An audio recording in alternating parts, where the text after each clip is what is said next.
આગલા અને ખાનપુરના લોકો સાથે સંવાદ કર્યો। થરાદ દૂષિત કેન્દ્ર ખાતે શહેરી અને તાલુકાના લોકો સાથે તેમણે ચર્ચા કરી। પૂર પીડિતોને ઝડપી રાહત સામગ્રી પહોંચાડવામાં આવી છે। સીએમએ કહ્યું કે પાણીના કાયમી નિકાલ માટેની વ્યવસ્થા કરવામાં આવશે।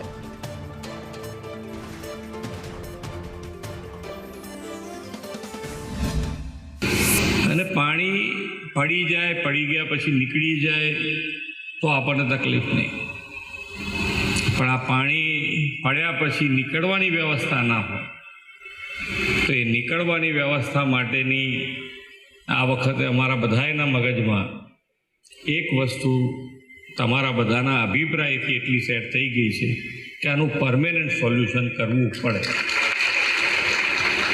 એટલે આનું પરમેનન્ટ સોલ્યુશન બાજુ આપણે ટેકનિકલ જે કીધું એમ કે ભાઈ ટેકનિકલ પણ અમે સર્વે વ્યવસ્થિત કરાવીશું અને એના માટેનો ઉપાય કરીશું।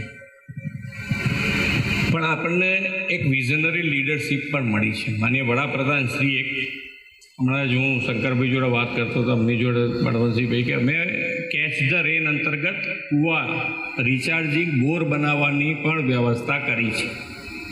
સરકાર પૈસા આપે છે, સરકાર